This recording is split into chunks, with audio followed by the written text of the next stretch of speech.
This is The Gorge. It's a podcast where my friend Sara and a whole bunch of other people gorge ourselves on overanalyzing a topic. The Gorge is brought to you by Patreon. That's patreon.com/thegorge, where for just $5 a month you gain access to not one, but two entire podcasts. $5 gets you Takeout, a monthly commentary track where Ben and I decide we don't feel like putting in any effort, and we just watch something and talk over it instead. And $2, if money's tight, but you still love us enough that you want to give us some, $2 whole a month gets you That's Hell You're Walking Into, a monthly series where Ben comes to me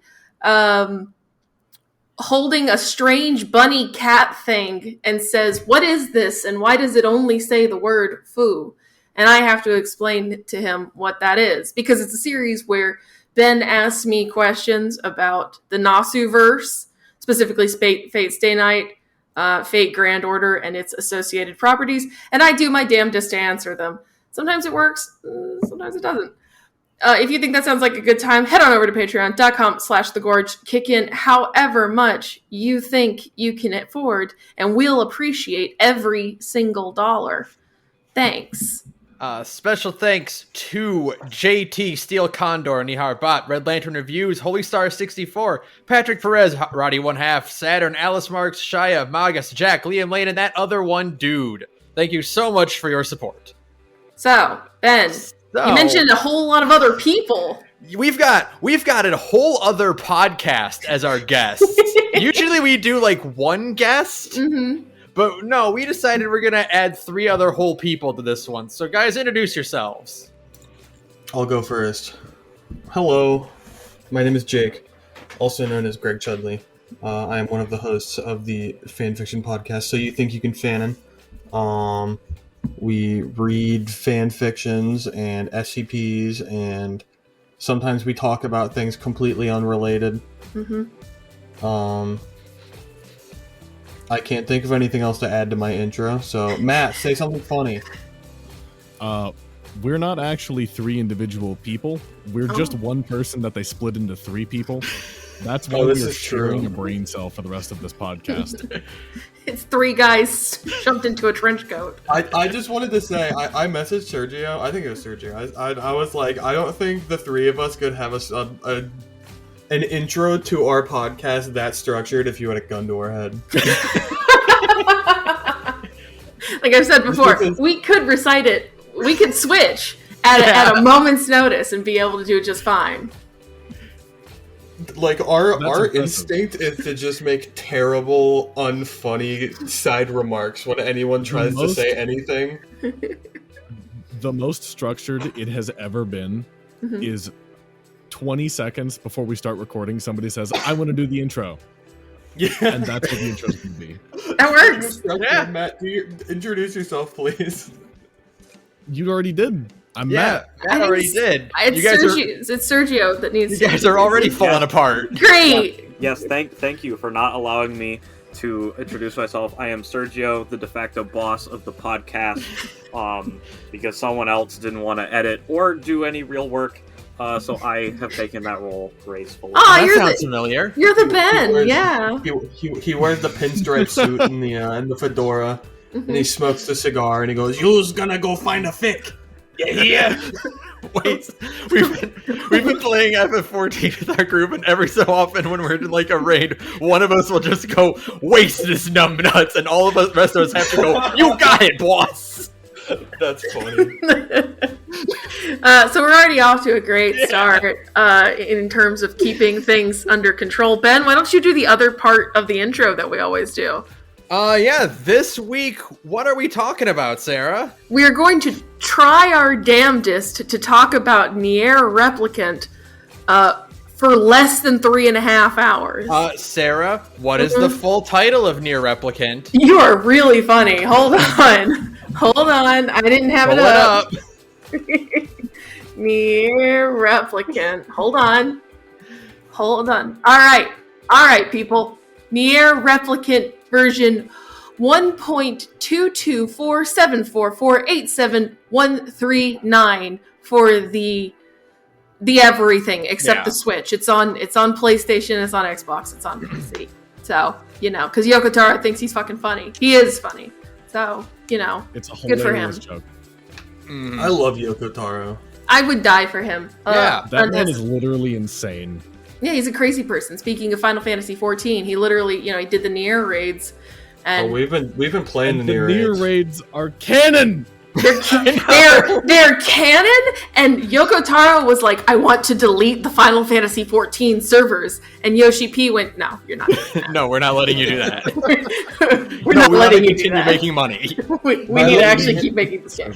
I love the interviews where they're like, Yoko Taro, are you ever gonna make a new NieR game? And he's just like, give me money. I'll do it for more money, yes. And then they did, because I like that Yosuke Saito, the other, the producer of these games, back when Replicant came out, was like, please buy my game, because otherwise we're going to have to shove every copy into a van, and I'm going to have to travel around with Yoko-san to sell these out of the back of the van. And frankly, I don't want to do that. That sounds pretty fun scares to me me. is that they I would do disagree. that. They would do that. They yeah. would absolutely do that. Yeah, Yoko Taro just shows up in your town, like opens the back of a van and is like, "Hey kid, you want to buy my game about existential dread?" And I go, He's Yeah. still wearing the Emil head too. Of course he is. Yeah. He would leave the Emil head like in that one FF14 interview. It would just be sitting in like a random like table and just like talking to people as they walk by.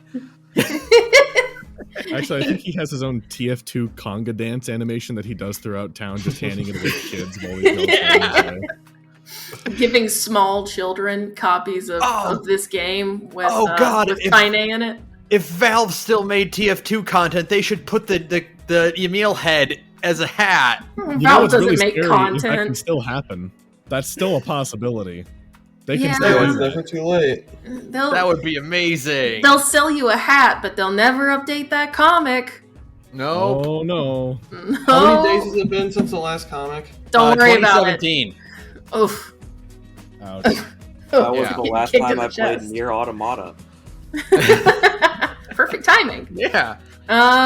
Yeah, like I said in the pre-show discussion, we don't really have a structure, and I think that's why people like us. Yeah. I don't know. Maybe people don't like us at all.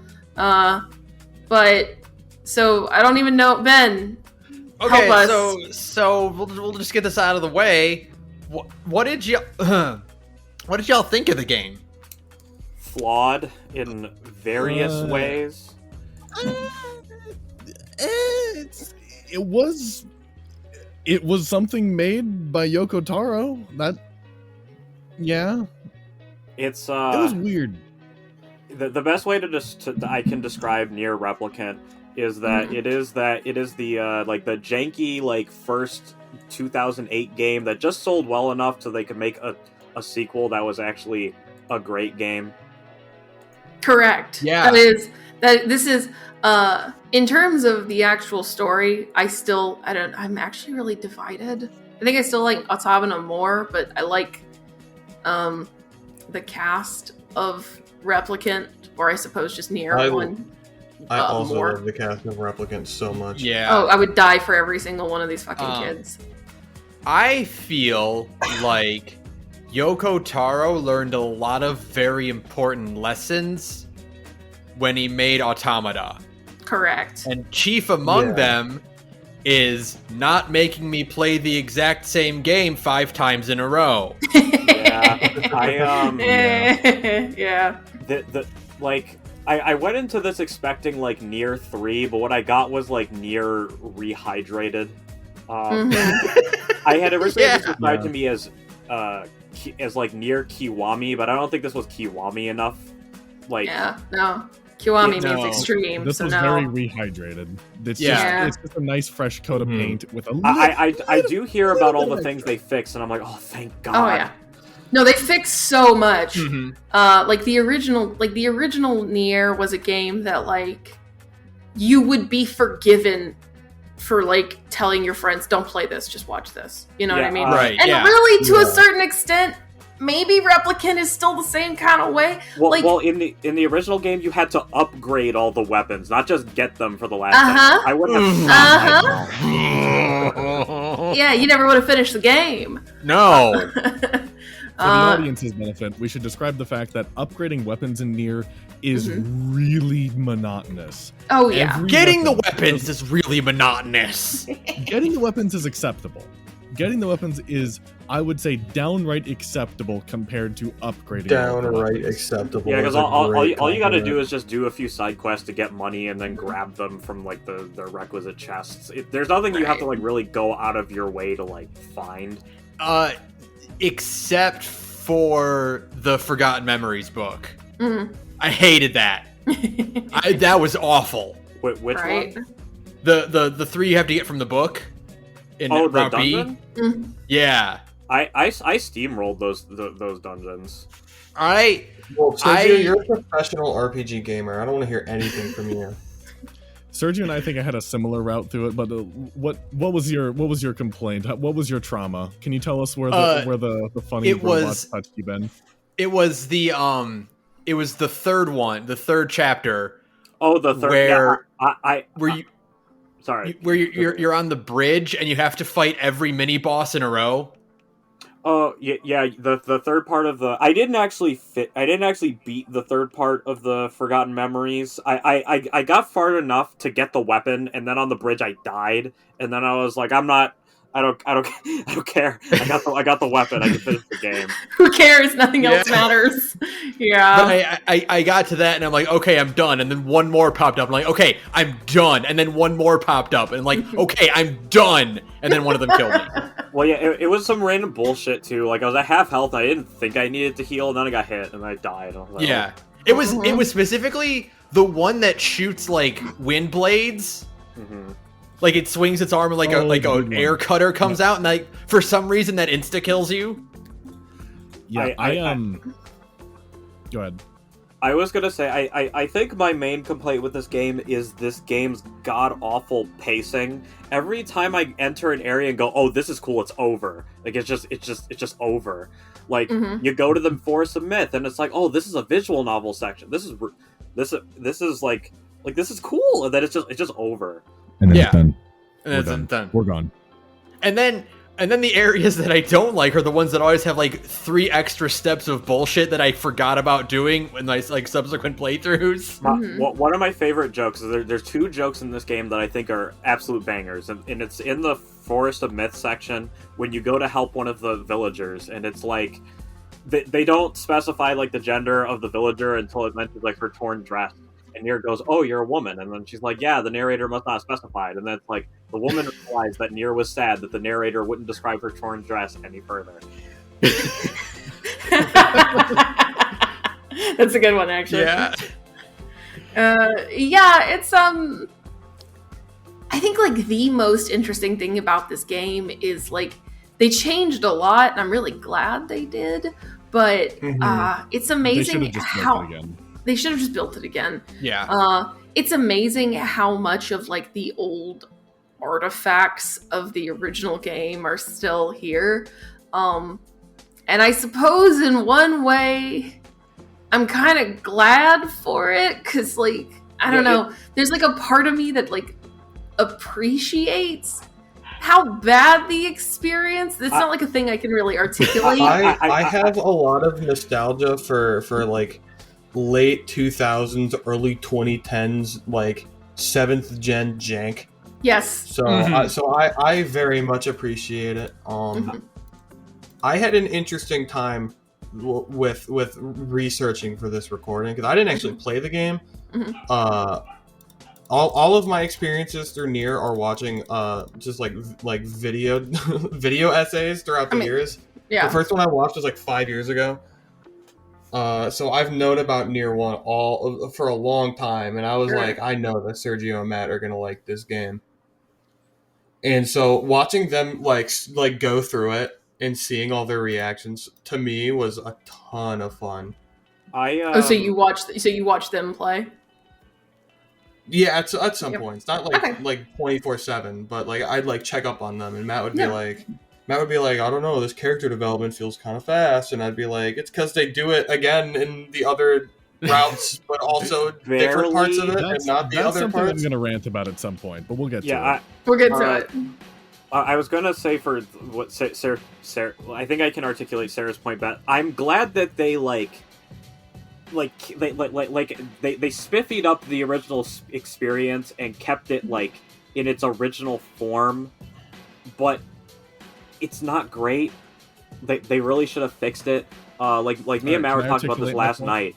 It's like you're like, all right, Yona, I'm going to go to the faraway town of Seafront, and then I roll 5 minutes past 2 loading screens, and I'm there. It's just like you're there. Or it's like it's time to venture into the desert. Roll, go through area, roll. Oh, look, we're in the desert. Yeah. Well, I would say that's it's even worse going to Seafront because I remember I timed it. It takes 20 seconds on the boar. 20 seconds. And it's small. Here's the thing. That wouldn't bother me if half of the shit the villagers say wasn't, oh, we can't get to the other village. It's too far. But that just shows how big your dick is. Like that's what that's about. Like they don't. It's the same thing that was going on in Automata. Like it's I kind of prefer it. I prefer like a smaller world. Like we're gonna start playing Horizon Forbidden West soon, and I like Zero. Yeah, I know, right? That's scary. I like Zero Dawn a lot, but I feel like the problem with modern open world games is that the world is frankly too big. Yeah, it's so big that it's just completely empty, and it's like you didn't need to make all this. There's a balance you have to strike, but the reason why it bothers me so much with Replicant is that there's like it's time to go into this dungeon, and the dungeon is 5 minutes long. It's different like NieR Automata. It's like the carnival. Like the carnival was like 1 to 2 hours. Like it was meat. This is like it was a meaty part of the game. They throw you a scrap. It's like, oh, it's time to go into the temple, and then the temple is over in 45 minutes. It's like, right. I was having fun. Like, well, it's time to go to the next thing. to oh God! 1 to 2 hours is the entire time it takes you to talk to Kaine, get through the first part of the Eyrie, go to the brothers, do shit in the robot area, get out, and then you get back to Kaine and you start the boss fight. And by the time you've started the boss fight, it's been like an hour and a half. Yeah. Right. Meanwhile, that Automata I think is much better paced. Not to mention the simple fact you don't play the same game. Yeah. 5 times. You play you play like NieR Automata 1, then you play NieR Automata Remastered, then you play basically NieR Automata 2. Yeah. I will and then say, you play like NieR Automata the spin-off. Yeah. I will say, I think honestly, the point that the game is doing what it does best is quests like the brothers or like the old woman with the lighthouse. Yeah. I think in my opinion, those are the points of the games that I enjoyed the most. Yeah, I mean, honestly, the main story. The thing that honestly stuns me the most is how good so many of these side quests actually. Some of them are very small, but like some of them are really good, they pay off. Like they all have satisfying payoffs and stuff, which is very. So I mean, that's the thing that carries over again into Automata, which also has great side quests that are actually relevant to the main, the main themes of the story, hook of the game. Can I put a footnote on that? Can I put like a little side note? Put a pin in it. Yeah. The good side quests. There's a lot of bad ones. Just like most of them are terrible. Most of them are. Oh, I like them. I like all of them. The only one that like is a side quest, not like a make like the only one that I thought was like any good was the one where like you end up having dinner with like the postman. Yeah, that was good. Yeah, but like I missed it on my first playthrough because I skipped over it and then he died, and then I found on my second playthrough I was like, oh, this would have made this more sad. But like I couldn't be asked to do any of the side quests except for money, and then once I had the money to buy the stuff, I was like, I don't care. Like yeah, that's the thing. I wish stuff I don't like want the to postman, go farm anything or whatever. I wish stuff like the postman and the lighthouse lady was just woven into the main story directly. It really should have been. Yeah, like that stuff is great. It's so great. It shouldn't really be side content. I don't know. I don't know if I agree with that. Well, I think stuff like that is a good reward for going off the beaten path. Yeah. But I think that the issue comes in. Yeah. Because if you look at NieR, like NieR Automata just has bangers. Like all of them have like some sort of like story element to them.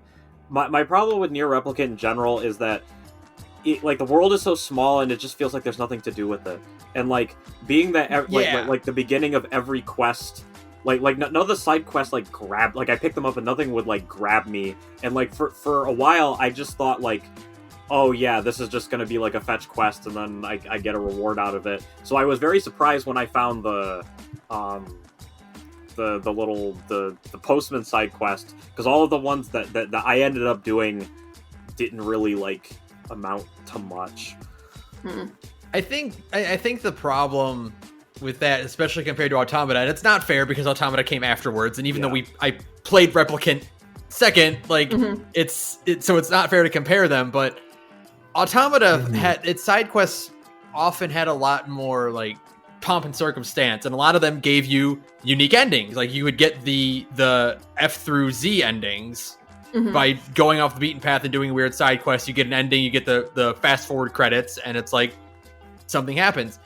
Whereas Replicant since it's so much smaller, it doesn't really have the space that like your typical JRPG has to allow for side quests.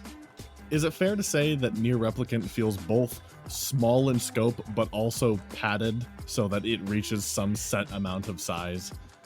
Because I would say that 4 times in a row, that feels like padding at that point. That's absolutely padding for the differences that exist in B through D.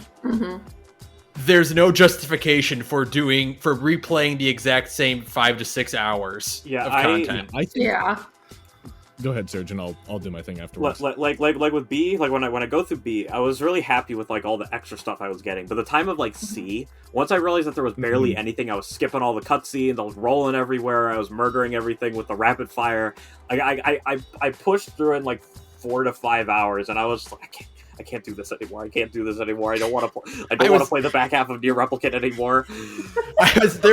There was a day where I was like, I joined the group call for FF14 and like, oh Ben, I thought you were playing NieR, and I'm like, yeah, if I have to do that wrecked ship one more fucking time today, I am going to kill someone. What were you gonna say, Matt? Well, I was just gonna say, I really, really, really, really think Yoko Taro was a mad fucking badass genius for having you go through a story once with the shades as the monsters, and then you gradually realize, I had figured it out before we got to the ending, but you gradually realize, oh fuck, the shades are the real humans. Yeah. And then you play through it again with the extra context, and I think that's awesome. The problem very simply is, what should have happened in my mind's eye is you do Route A, but you either don't get to the Shadow Lord, or there's more stuff to do after the Shadow Lord fight. And then, after you fight the Shadow Lord and you beat him, then you get to hear the mumbled, crazy, groaning drags of the fucking insane shades after the Shadow Lord is dead. That's your Route B. Then, after you do that, maybe Route C is finally getting back and playing the entirety of Route A again, up to the Shadow Lord, and then you fully realize, oh my god, they were fully conscious and cognizant and human the entire time. I just think the ideas that Yoko Taro is playing around with here are of like a giant caliber, and the game that's supporting it is really kind of flimsy in some ways. I'm specifically thinking of the gameplay in that capacity. Yeah, absolutely. It occurred to me, in fact, let me go ahead and just check my Steam right now so I can get you an accurate number. I have played Borderlands 2 367.9 hours, and I can't skip dialogue in that game, and it doesn't bother me, because the gameplay of Borderlands 2 is why I come back to it, and that facilitates the replayability. In NieR, I bought the Phoenix Spear as my first equipable weapon in Route A in the second half. And I was like, wow, this Phoenix Spear is really strong. I sure hope I get something even stronger. You bought the strongest weapon in the game. Yep. Yeah. I didn't even look up the Phoenix Spear. I didn't metamance. I just did that on fucking accident. Yeah. Right. And That's surprising, Matt. And I want to... go ahead. I want to clarify... I really like NieR Replicant, and I'm very glad I played NieR Replicant. Yeah, absolutely. I It was a very appreciate 7 out of 10 NieR Replicant experience. as a whole. I agree. It's like a 7. It's like the definition of a 7 out of 10 experience. Some parts are really great. Other parts, you wonder why Yoko Taro is still a man who has a job. Then you get to Automata and you realize he's a genius. Oh, right. He's a genius. Again. Yeah. But I mean, like, the NieR Replicant, because it's so based off, like, the bones of OG NieR, like, probably to its detriment in a lot of ways, is, like, there is still something, I don't know, there's still something very, like tasty and textured there with kind of what's going on with the writing, which is, like, the writing itself is such a weird, dreamy experience that it honestly, the fact that Replicant got, like, not like a big budget, the original NieR is a C game. When you compare it to Drakengard. Oh god, yeah. Like, the original NieR is a C game the way the original, the way Drakengard is a C game. So it's wild to me that NieR, like, that one got like a big budget remake, because it is kind of like an art game. Like, it's very much like a weird art game when you, like, look at it. And so it's definitely, like, written by somebody who, has said before he's fairly dissatisfied with the kind of the state of writing in the game industry as a whole, and kind of the the unwillingness to, like, do very strange things. And that's fair. Yeah, absolutely. And I think that's definitely what lends it its charm is it's just its inherent weirdness, right? Like, yeah, I do agree that it's inherently weird. Yeah, but, like, good weird. Yeah, definitely good weird. It feels like playing a dream. It feels sometimes like a nightmare. I'm gonna have to derail it to completely make a counterpoint to something that I've been dying to say for this podcast for more than a month and a half. Sure. When I finished Prologue, I thought for sure, when I started the game, I thought for sure, okay, this is cool. I'm gonna meet Kaine, and I'm gonna meet Emil, and we're gonna have adventures as young kids, and then after all our great adventures, something big is gonna happen, and then we'll grow up and we'll change. Emil is introduced 40 minutes before the ending of the prologue. Yes, he is. Yes, he is. 40 minutes before the ending of the prologue. Right before he is a plot-critical main character. Yoko Taro is a genius of conceptual writing, but either he was huffing some fucking mushrooms, or the budget just slapped him across the face like a tuna. But I think the prologue is just not... Yeah. We both complained to each other about this, but it's like, we are the bestest of we have not hung out, like, at all, like the three of us. The entire game takes place over like a week. I complained about this to Sergio for so long. I'm complaining about it here because I want to fucking love these characters and then cry like a bitch when something sad happens to them.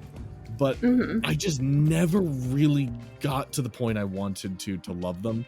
I think it is just because it feels shallow because of the lack of depth. There's a key point, and this is in the second half of the game and the prologue. Fira, the girl from the desert. You spend, and I counted this, you spend a total of 6 minutes of her with dialogue on the screen from her in the whole game. 6 minutes, and yet she is a huge, important character in the desert village. I wanted to really develop a connection to her, and I thought I was going to do more of that in the second half. I was really excited. Oh, I can't wait to go back to that desert and finally make friends with the king. And then I got a letter from the king, and he was like, yo, what's up, my great friend who I've known for such a long time? Won't you please come to my wedding? What? And the weirdest part is that it's like implied that NieR and Weiss just never talked to him in the 5 years since they met him. I know, but it still feels even weirder because of that. Yeah.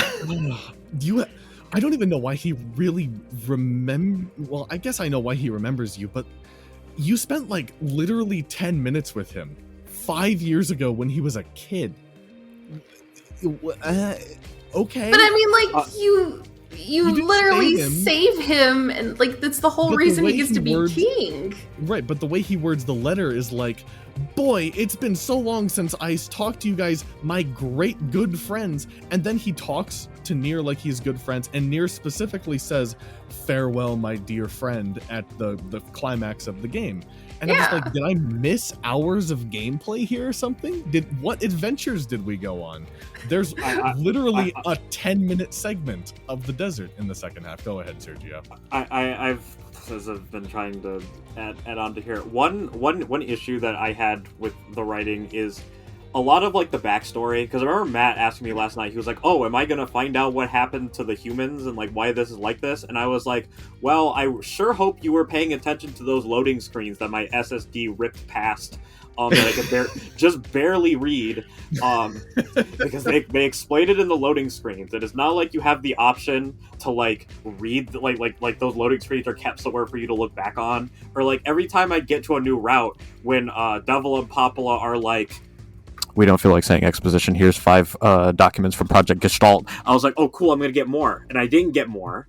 And then you don't get more Project Gestalt documents at the end of the game, and then like by the end of it, I had to go to the wiki to like assess my like what I thought happened, and then like to formulate like, okay, what exactly is happening here, because I have an idea, and then it's like, okay, I was like 70% right, but like I missed out on like these parts right here. It is fun, and it's it's by design. This is meant to be a very artistic game where you're supposed to fill in the gaps yourself, kind of like a Dark Souls or whatever, where it's like, yeah, they're not just gonna sit there and tell you exactly what's going on, because you're supposed to intuit, and like it's supposed to be kind of fanciful and fairy tale-esque, right? I'm not saying like they needed to expose exactly like what happened to me, but I wished it was more like in the game for me to like discover and figure out on my own. It is funny when I go like check the wiki or something, when I read a bit about a character and I'm like, oh yeah, Emil used to do this when he was younger, and I'm like, where was I supposed to know that? That seemed like an important thing. Did I skip that? Like I read like all my information on like the original like human version of Kaine, the non like replicant version, came from the wiki. It's just not in the game. Well, yeah, because like that stuff is interesting, but it's not important. Yeah, it's not relevant. The whole idea, these, Yoko Taro is kind of famous for that, of like taking basically all extraneous. I mean, God, what is NieR Automata if not like, if you are more interested in this, please go watch a stage play performed by idols. Yeah, but at least with like NieR Automata, like I didn't come out of the game going the fuck. Like I was like, okay, yeah, I understood everything, and like there are like documents and stuff for me to like collect and learn more about like what's going on. But like for NieR Replicant, I feel like there were definitely some pieces missing, or like not like you get what I mean. It's just like I wish there was like more like had there been more collectibles for me to find so I could do something else. Like if the weapon stories actually told me plot relevant information, I might wanted to upgrade my weapons. Yeah, the weapon stories are funny because they're all Drakengard references, and they're completely not relevant to NieR. Yeah. I think the best way to summarize how Sergio and I feel from our tedious ranting is the simple fact that we wanted more content to explore and do in the game, but the only optional content you really have access to is boring side quests, aside from some of the really excellent ones, and then grinding for your weapons. I don't think there's any really major optional areas in the world. In fact, I can't recall if there's anything other than the book dungeon where you play as Jameson Price NieR, which isn't really optional because you have to do it for the weapon. There isn't really an optional dungeon. Yeah, I guess looking back on it, the level design feels really barren and kind of lazy. Mm-hmm. It's small. Yeah, it's rough. Yeah, it's small. It's yeah, really it's small. And we compared it a lot to Cage too, because while yes, I understand this is a PS3 Xbox 360 game, and there were it's no big open worlds and like loading zones. I feel like it had bigger worlds in this game. Yeah. Like the world that never was in Cage 2, like blows all of the areas in NieR out of the water, and that was a PS2 game. Yeah, but it also had a Kingdom Hearts budget. The thing is, Yoko Taro doesn't have a lot of money. A lot of the issues with the game come down to the fact that it's a 7th generation game, as well as a lower budget game. Because I know it had a lower budget, but like Drakengard was never really big. Drakengard will never be big. I'm not trying to compare like a AAA to like a double. I'm saying like none of these areas in NieR are like bangers like they were in NieR Automata. Like right. Like I'm not expecting like I go into the factory and I'm like, okay, it's time to do this factory level, and it's just like beat up a bunch of annoying robots in a hallway, and then you're gonna do it in a large room, and then you're gonna fight. Oh yeah, that's right. I was like, I can't wait to see what the boss is in the second route, and it's just a huge version of that like smaller, big, tall robot. The wind-up robot. The wind-up robots, yeah. I think like the one with like legs and arms, and then like you kill it in that room, and then you go, and then there's a shade running a slightly bigger one, and I was like, that's disappointing. I think the simplest way to summarize it is Sergio and I really wanted a NieR Replicant remake, like RE2 remake, and we got, like we said, NieR rehydrated. It's a remaster. It's a remaster. What I would have wanted out of this is to lean way more into what made Automata good, and that's Route B. You should have played as Kaine. Probably, yeah. I can agree with that. Because and the whole point of Route B in Automata is you're playing as 9S, and 9S has a make the battle go faster button. So you're not, even though you're kind of going through the same environments, you have a different moveset and you have a button to skip ahead. Yeah, because like hacking just functions as a way to. I mean, you're literally doing the same stuff, but hacking is like what lets you basically skip boss fights. Yeah, and so you don't have to think about it again. And it's a whole different character's perspective, and you can do the same thing with Kaine, where you see Kaine casting spells in normal gameplay, and you're like, oh man, I wish I could do that. That's not in Route E at all. I can complain a little bit about the magic system in this game. To me, there are only 3 spells in NieR Replicant. There's Rapid Shooty, Big Fist, and Lance. I didn't use anything else. Lance owns. Lance, I used Rapid Fire, I used the Lance, and I used the Scythes. Because those were good for like crowd clearing, where I'm just like, I'm gonna turn this on and walk into this enemy field. It really kind of sucks that you only have like 2 buttons for magic, because like on the second playthrough, once you've out-leveled everything, Rapid Shooty just murders everything. You just rapid shoot and attack. You can actually get rid of your guard and dash. Switch those to magic. I know you can, but like I didn't do that because I was like, realistically, that only gets you a third button anyways, because you don't want to get rid of both of those. You can't not use dash. I got rid of guard because I never use guard, and I always just use dash. And I was like, okay, yeah, that could be my defensive option is now summoning 4 sides that spin around me very quickly. Yeah, but also I was like, Rapid Shooty and Big Fist are so good. I'll give Jacob. Jacob, do you want to say anything before I continue on to another point that I just remembered that I was thinking about? No, you're good. You're good. Okay. Part of the a contributing factor in how I felt about the prologue of NieR and the second half of NieR is I was kind of hoping it would be like a really fucked up, demented version of a Paper Mario RPG where you're going around with your friends collecting stuff. When I realized that you were collecting like little things to go save your little sister, I'm like, oh, this is cool. I know what they're gonna do. We're gonna travel around the world and we're gonna find these wacky new characters. And there's like, I don't know, 6 people you meet in that part of the game. You're not traveling around the world, Matt. You're going down the street. You're going around like you're going down the street to ask your friends for a piece of the cipher. It's kind of like when I played Death Stranding, and like we're gonna travel across the country, and it's like you're in 3 areas. Yeah, I don't think the scale would have been as bad if it was like to go to Seafront, you got to hop on a boat and go somewhere else, or like if there was anything to like make it known that I was traveling a large space without like actually having to like go across like 5 areas.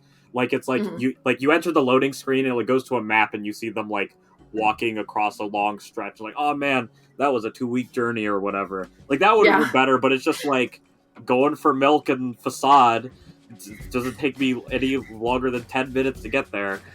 Heading down the street to ask for a cup of fish. Yeah, it's a it casual wouldn't feel jog. strange if the game didn't specifically call attention to how difficult some of those journeys are. Like NieR and Yona seem to send letters to each other because NieR is gone for so long in such a distant land. I can walk for 3 fucking minutes and come back to her. If I had a cell phone, she could call me and I could come back and make her a peanut butter jelly sandwich anytime she wanted. Little sister named Gummy. I so desperately wanted a big scope NieR Replicant versus what this is. Well, but it's, you know, and on the one hand, I understand that. On the other, like the only problem I really have with it is that they make a big deal out of like how far NieR is going on his journey. Right. If it had just been like a small area and it's like, well, yeah, you're in a medieval, like vaguely medieval fantasy town, and they have no other means of transportation. Of course, everything's really close together. Right, but I think and at also the same time they have. Go ahead. Like the landscape is fucked up, you know, because it's an apocalypse. So yeah, maybe there's just a random desert right next door. Yeah, I actually harken back to like those original like Final Fantasy games on like the NES and SNES, and even though those were like on like, you know, 16-bit consoles, or was that like, you know, like there would be moments where it's like while the map wasn't like, I get like it's not like big, like it's kind of big, but like the point I'm trying to make is like we need to go somewhere. Oh, let's hop on a boat, and while my location might be like 20 tiles that way, it's still giving me the impression of, oh, I gotta hop on a boat to get someplace, or we gotta hop in. The illusion of size. There's a mountain range in the way. You know what I just realized? The world of NieR Replicant, they live in those geography diagrams from like your high school textbooks. Yeah. Where like the plateau is right next to the plain. Yeah. I was thinking more like you load up Civ 5 and you choose like random map set small. So it's like there's like 6 tiles. It's more like random map set tiny. Yeah, there's like 6 tiles of like desert, and then there's like some grassland, and then immediately above the desert is just like the tundra, and it's just like it's just the whole world. They don't do like what they like sometimes do in Pokemon, and what they also do in those things. Like there's never like, okay, we need to get to the old shrine, and then like you walk through like a cave dungeon, like there's never any of that. It's just like roll up this slope, and there's the old shrine. I just had a really cursed thought. You know what it reminds me of? It reminds me of like you talk to like European people, and they're like, oh, I have to drive an hour to go to this other country, and it's like, dude. Yeah, they're like an hour to work. I haven't seen my grandparents in like half a year because they're like a whole hour away. Yeah, it's like get on a bus. Yeah. Meanwhile, I have to drive 4 hours to go see Sergio. Yeah. So, but it's like, but on the other hand, like, I would hate the idea of having to run all the way back and forth if this map was bigger. Mm-hmm. Yeah, 100%. Well, they also gave you the boar too. Yeah, the boar was very helpful. And they also give you fast the real travel at MVP the of end of it, NieR. which I find very funny because. Sorry. Go ahead, Sergio. I was gonna say I find it funny because they make a joke about fast travel, and Matt told me about the joke, and he was like, "Do we get fast travel later?" Like they joked about it. I was like, "Oh, I don't know," and then because I legitimately didn't know. Like Matt kept going like, "Sergio, don't you?" And I'm like, "I've never played this game before," but like in the second place you get the fast travel, which shaves a few minutes off, but the world is perfect. Non-annoying distance for you to walk places. Mm-hmm. Yeah, two small things I was going to say. It's so small that I remember one time, this just popped back into my head. I had accidentally re-entered the main village that NieR is from, and I thought I was going the right direction to the other place, because it was like one of the first couple times I've been doing that, and I got turned around, and I realized, wait a minute, it's so annoying to get back to the boat in NieR's village. Why don't I just turn around, go back across the plains, and then back to seafront? And I actually got so curious about that, I timed it. It takes only 10 seconds longer from the prairie entrance of NieR's village to just go across the prairie and get to seafront than it is to go to the boat in your own village and then fast travel there. That's how small it is. That is very funny. I didn't great. even think about that while I was playing it. That's great. And speaking of things going fast in the boar, I don't know if you guys have noticed this when you played the game and got on the boar. I showed Sergio this because I could not stop laughing when I noticed it. Did you ever spin around in circles on the boar by chance? No. There's not a turning animation. When they... For the boar, yeah. for the boar, okay? The boar drifting, yeah. No. It doesn't drift. Mm-hmm. No. You don't understand. They take the model of the boar, okay? And its running animation, and they roll it 30 degrees. That's the turning animation. If you look at it from behind it perfectly while you're turning, its left hooves, if you're turning right, are just off the ground. It's literally a rolled model in 3D space.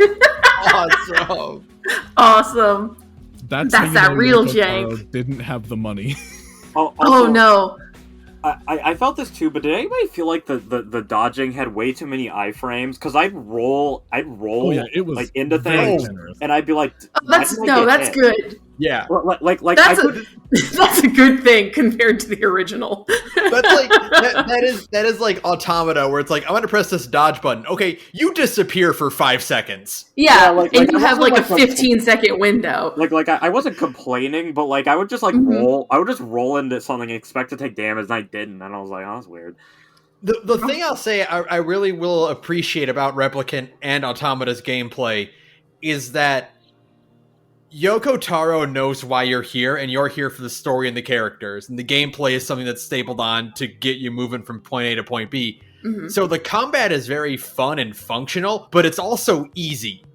Oh yeah, and it's definitely. I think this game is too easy, and I feel its combat is too simplified, especially because like the problem with 1 and 2 is done by Platinum Games, and like Platinum combat's really good, and this one it's like. It's serviceable. Like I just use rapid shooty and then mash buttons a bunch. I know there's like charge attacks and whatnot, but I just never really felt like use for them. I just would mix up square and triangle a bunch, and I don't know. It doesn't really feel very fulfilling. The only charge attack I found any use for was the strong charge attack on the spear. It fucking annihilates anything if you can get it to do the whole combo. Yeah, that one's great. Other than that, I thought most of the charge attacks, especially for the two-handed swords, the charge attacks on the two-handed swords are actually bad. I think they are just objectively useless. I couldn't figure out why you would need them. It's a joke. Yeah, I did the first battle when you get to part 2 where you swing, where you start equipped with the two-handed sword, and I swung it a few times and I was like, nope. I'm gonna go back to one-handed sword and spear. And going back to my spear, back to the good stuff. Never look at a two-handed sword again. Yeah, no, the two-handed swords from Automata, these are not, which are which feel really good, you know, and like weighty and fun to play with. I also want to segue into a completely different direction, about a very important topic. Welcome to the Gorge. That's what we do. Kaine's cock. So the one thing that I knew about NieR before anything, because it just appeared like a random article somewhere about how Kaine's an intersex character, and she's like the only intersex character in fiction that I'm aware of, at least. So I was like, okay, when do I when is this going to be shown to be how do we know about this? And because we told Matt, and Matt was like, is this a plot twist or something that where do I find this? And playing the game, it's like I get to Kaine's backstory, and then there's a tiny reference that could be interpreted anyway. The kid saying you're not a girl. Yeah, that's about all it really needs. Yeah. Well, I don't think we need to have you don't need to have full frontal or anything. Yeah. I'm not saying that, but because at least with Emil being gay, it's there. It's there's the line where he's just like, oh, I didn't really want a bride, and then he's like, I love you, NieR, when he blows up. But for Kaine, it was how I think it goes. There's a short story that goes into it, but at least in the base game, I was like, it's so nebulous. It's impossible to really even tell what it means. Because it was how did anybody figure this out until Yoko actually said it? I don't think they did. I think it had to be confirmed. But I think it's in the novelization or something. I think there's supplementary material, and I think it's probably more explicit in the Japanese version. I think it might be a translation thing as well. Maybe. Because that's another thing with Kaine's missing human self. I was like, oh, maybe her something happened with her replicant, and then it ended up being a woman, but the original soul was a man. Which I think is the reason why she has a cock penis. But I find this funny. I was like, oh, that was a bit of a it's fine, it's whatever. But I don't know. I at least the way it was talked about, I was expecting it to be more of a larger moment. But I feel Emil being gay gets it's 15 seconds of spotlight more than Kaine. I was expecting Kaine and NieR to have a romance, and that was where it would get brought up. I'm just astounded that it's even on the Wikipedia page, if you just scroll through the Wikipedia, it specifically mentions, and then there is Kaine, who is intersex.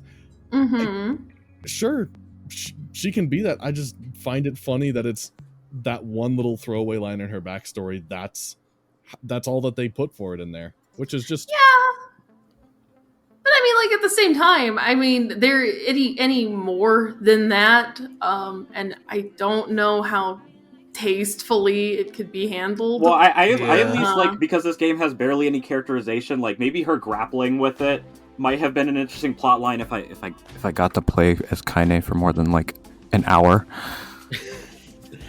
I think with how what would have because if I didn't know going into the game, I would not have necessarily picked up on it. It feels coming in from an outsider, knowing about it, it felt like something that would have been brought up as part of Yoko Taro's commentary on society and humanity, right? Mm-hmm. And then it is what it is, and it's part of her character. Think that Tyran, the shade living inside her, would bring as much as it harped on Kaine's flaws, would bring it up at some. Not saying it's a flaw. No one misconstrue my words to here. To try and make her feel insecure about it. That's sort of the whole subtext, is that it makes her feel unusual. Yeah, but she does visibly feel insecure. She's not just insecure about being possessed by a shade. I know. She routinely says my disgusting body. And then you pair that with, the implication in her flashback that I think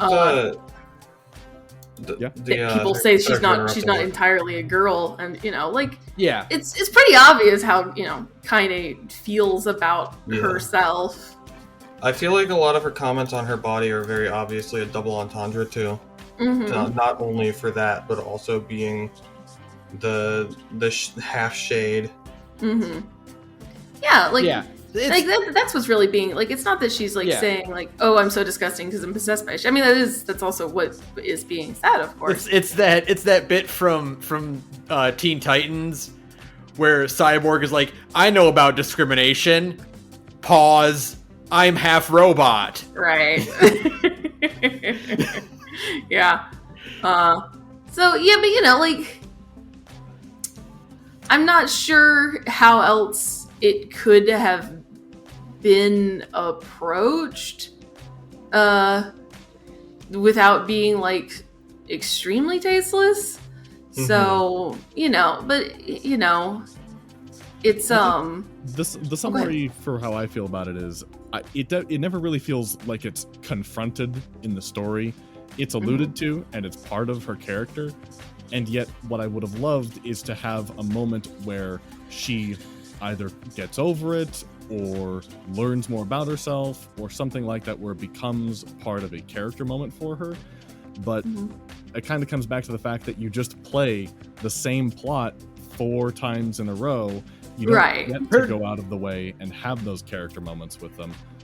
Yeah. Not even about just that specific part of her, but just her insecurity. The fact that Kaine's development is dependent on NieR, in the fact that she has no reaction to Eri blowing up. Yeah, I had no reaction to Eri blowing up. Neither did I, but you would imagine a person as conflicted as Kaine is about, at this point in the game, everything that happens to her would have a reaction to it on top of, Emil's breakdown. Mm-hmm. Which also, as a side note, Emil got over that real quick, didn't he? Oh yeah, not being a human anymore and being a skeleton person. Emil blowing up Eri, he got over that real quick. Oh yeah. I just killed 10,000 people! Let's leave your sister. Yeah, Emil is very emotionally robust, or he's completely emotionally devastated beyond the point of understanding it. I don't know which I would prefer to interpret the game as doing it. I'm just going to chalk it up to Yoko Taro spending the last bit of money on ice cream sandwiches for the crew before they head out tonight. I think before they set the game out to print. I think Emil just can't help being a Gemini. That's very possible. Real quick, a lot of these moments in the game are very impactful. Like the destruction of Eri is a very impactful moment as it exists, right? Sure. Like Emil being this kid who has this horrible emotional breakdown. He's the cause of literally vaporizing a city and reducing it to a crater. Mm-hmm. And that cutscene is great with them talking about you've got to look forward. You can't look back because it'll crush you. And NieR and Kaine not really knowing how to comfort him because they're both horribly emotionally stunted themselves. Mm-hmm. And then it just ends, and Emil never addresses it later on. He doesn't even have a bit during his sacrifice where he's like, I have this coming after what I did to Eri. Yeah. Right? Yeah, I suppose you could. Or none of his inner monologues during Route C mention it. Yeah, that's true. And then the other thing is, this game is very horribly unrealistic because no 12 to 13-year-old kid would react poorly to being turned into a giant magic skeleton. I would have reacted great. I'm built different. If this were a real 12-year-old kid, he'd be like, this is the greatest day of my life. I'm a cool magic flying skeleton. Let's go. This reminds me of a point. I actually wrote this down. I chalked up the first 20 hours of my gameplay, which was I stopped playing after I got to Route B and then watched some other stuff. So I was spared a lot of the replaying stuff. But I remember writing down specifically when we got done with Emil's prologue portion, and Kaine and him have that really sweet moment where she's like, "Bitch, don't you fucking dare hate your eyes. You're beautiful. You're wonderful." And I actually wrote the note here, and here's what it says. I really want to see a lot more moments like this between Kaine and Emil, and you get like 4. You get like 4 in the whole game, and that's about it. You get Kaine and Emil at a campfire in Route B. You don't get that in all of Route A. You get that once in Route B. You get a moment with them looking at the beach in Route B as well.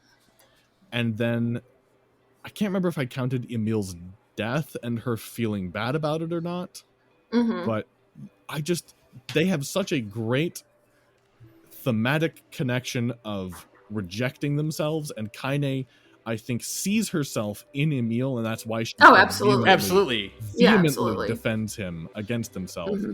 And yet there's just not enough content to really see that relationship and that connection between them, I think, blossom and grow as much as it could have. I think looking back on it, I would have really liked something maybe like 30%, maybe 20% the scale of Xenoblade Chronicles would have done wonders for NieR Replicant. I want real journeys for these characters to go on and grow on. But I feel like they kind of got shafted. I think Kaine, Emil, and NieR, they're a great trio, but they don't go places. They're a great cast of characters, but when you have a great cast of characters, the goal is to put them in as many situations as possible to have as much fun and as much growth for them as possible. I feel like that didn't occur quite as much as it could have. What, Sergio? Speaking of characters that we don't really get much of, Grimoire Noir. What a letdown. Because, like, you hear at the beginning of the thing, it's like Grimoire Vice. DC Douglas fucking owning it.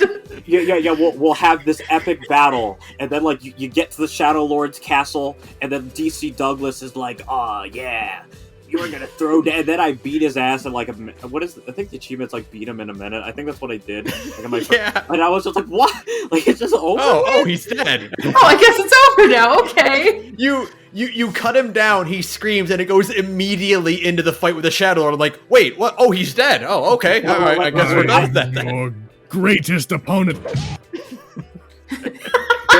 No, you're not. Shut up. Well, like, he's hardly in the game, and, like... Yeah. Like what? Ah! Yeah. This should have been a full-on remake, and they should have gone the Automata route and cleaned up all the repetitiveness and added a ton more content about these side characters. Because like on its own, like, I think it takes like I think How Long to Beat said, like, it's like 20 hours for the main. Like the first playthrough is sizable, but it's so rushed. It's like you get somewhere, you don't get time to breathe, like, you don't get time to, like, live. It's just like go NieR. You need to roll to the next location. Roll and light attack. Roll and dash attack. NieR. It's 4 p.m. Time to walk 30 seconds to the next town. Yes, honey. Like, I'm like, oh, cool. I really like these sections in NieR's Manor because it's like fixed camera angles. It reminds me of Resident Evil. Well, yeah. I hope you weren't enjoying that because it's time to go do something else. It is funny how much by the way, that the manor in the Emil's Manor is literally just the manor from Resident Evil 1. Yeah, like, the layout is identical. It's very funny to me. Yeah. They do the fixed camera angle thing. You can only walk. Yeah. It's amazing to me. Yoko Taro is like, I will smash these different game genres together, and you will like it. And I'm like, and when you go to his basement, it turns into a twin stick roguelike. Yeah, and I really like those sections, but they aren't long enough to, like, mean. They don't stick around long enough. Yeah. Plus, you can't even replay that section on the second playthrough. It's skipped over. Mm-hmm. Yeah, because you go straight to Kaine getting revived. It's just I understand, and it's not fair because we're comparing it to Automata, which came fucking I 7 years later. I disagree with that point. They could have remade NieR Replicant. They had this. That's true. They could have true. At this point, oh, go ahead. Because Replicant exists in response to Automata being such a huge hit, they could have spent the money to remake it, to fully remaster it. The most frustrating thing about NieR Replicant is that every time I play through it and I go, this is how I'd fix this, and I'm like, Sergio, what are you talking about? I know how they fix this. You played the sequel. So it's like, every time I'd find any problem, I go, well, they fixed this. Like, they fixed this. Like there is no, this is how they can no, I know how they fixed it. And it was great. There's no real struggle either, is there? Like, whenever you get to a new place, it's just, bam, we know how to fix this. We're going to fix it in 45 minutes or less. And that's how it always is. Like, when you get to the desert, everything is literally just set up for you. You don't go looking for anything. I thought for sure when I got to the desert and I was like, oh, these are people filled with rules. Well, I'm probably going to have to talk to a bunch of people in order to get around these rules and go through bureaucracy and academia and so on and so forth. Nah, there's just a little mute girl. She's going to show you how to get there, bud. You go. Sure. Thanks, game. Her name is Fira, right? Her name is Sara, and she's here to help you. And she's gonna die. She's gonna die. She's gonna die. I have another really funny text note here. 16 hours in, I'm kind of shocked and astounded and shaking that Emil literally game-ended the Eerie, but boy, do I wish there was anything in there that I fucking cared about. The Eerie had it coming. It's very hard to... It's very hard to feel sympathetic for the Eerie, considering every time you go there is the worst. It's just boring. It's just there's no so characters empty. in it either, other than There's literally no character models there aside from the cutscenes and that one segment of Route A. Think about that. What a strange decision that was. I bet that was where cuts. That was a budget. Yeah, that was a budget. That was decision. definitely a budget thing. Has to have been a budget cut thing. You know what's fucked up is I know I'm going to remember the Eerie less than I remember a very similar town in Borderlands 2 where everybody is also holed up in all of their buildings on the top of a very rocky, windy mountainside. Except in Borderlands 2, part of the reason I remember it is because there's a mayor lady that I care about, and she has a whole side quest chain where they blow the house of the village asshole off the face of the cliff, and nobody regrets it. Just launch him into space. Just literally launch him into space. There's like I said, there's so many really, really strong moments in this game. Oh, yeah, the cutscene, the cutscene direction, and the overall plot, and has that just the music. The music! Oh my Holy God. shit! When you first get to the field and you hear it, and it's like when you're coming from Automata, it's like going home. Mm-hmm.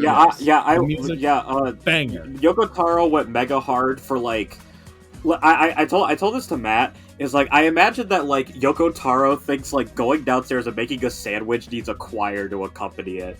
So there's chanting. It's time to enter this one look. Oh, we need the full ass choir for it. There's not a boss here, but choir. Yeah, the Lost Shrine music hit me like a sack of bricks. I thought, what's gonna happen here? What's going on? And then every area had music like that. It's incredible. I'm such a big fan of the Lost Shrine because one of my favorite post-apocalyptic concepts ever is we need to go to the temple, and it's like a movie theater. Yeah, it's like an old office building. This is an apartment complex. Yeah. It's just we need to go to the Lost Shrine. It's an old apartment complex that's been emptied out. Right. I love that. That's my favorite cool lore building thing in a post-apocalypse. Mm-hmm. Oh, here's another thing that me and Matt were talking about is I wish there was more visual things when you got a sealed verse. You kill the boss and it's you got a sealed. Did I? You got the sealed verse. Where was he keeping it? Yoko Taro. I speaking of that, I do love the bit in the Baron Temple when the king finds his mask and he just does Ocarina of Time pose. Yeah, he does the "you got an item" in Ocarina of Time pose where he puts his hand over his head. Yeah, it's great because it's very, The mask literally spins and floats in his hand too. Yeah, that reminds me of the other banger joke I mentioned when on the second route you go to the Chudley in the desert. And he's like, "Here's this sword," and you're like, "Don't I already have this?" And then Vice is like, "These things happen on the second time." Yeah, The thing that disappointed me, I guess, the most was that you doing the routes B, C, and D. There's never an acknowledgement that you're repeating the events. Besides that one joke, there's never a point where NieR is like, "This feels vaguely familiar."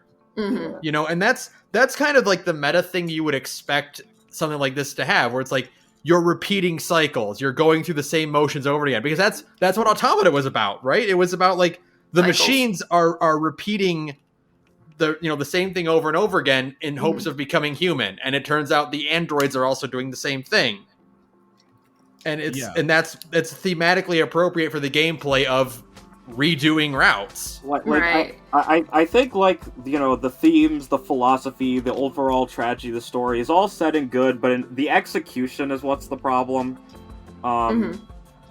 Conceptually, I think NieR Replicant is unironically one of the strongest games I've ever played. The concepts, I can imagine Yoko Taro raving like a lunatic about how awesome this is going to be. And then people are like, "Holy shit, that's such a good idea, Mr. Taro!" And then you get around to actually playing the game and you're like, "I have to play this how many more times?"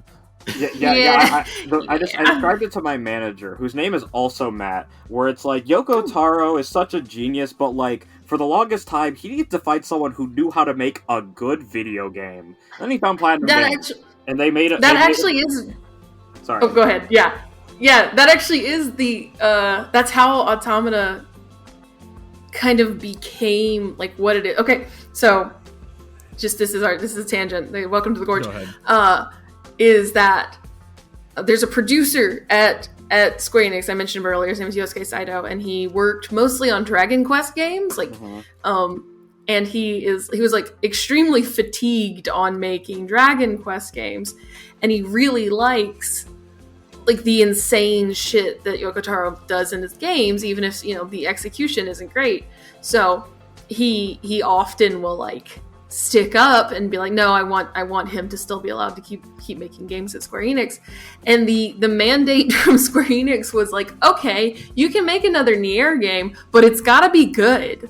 Like it has to be like a good video game." Yeah. It's the fucking Homestar Runner thing where it's like good graphics.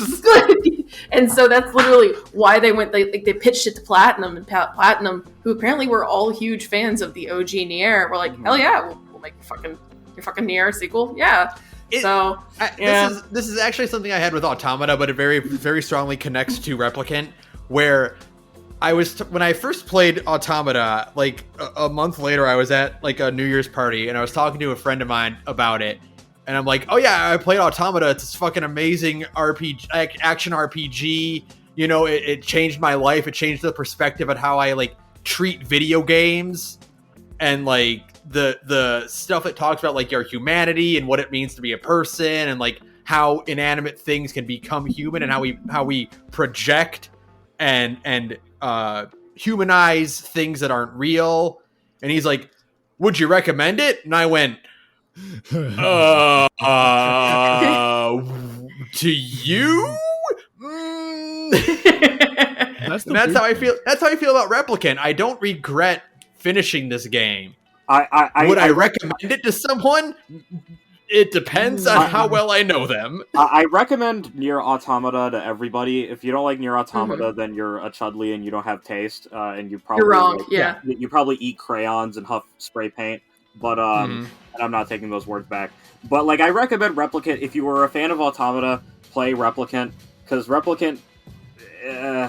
I feel like if you played Replicant, you'd really have to make the case to somebody like, please just play Automata. It's a lot better, I promise.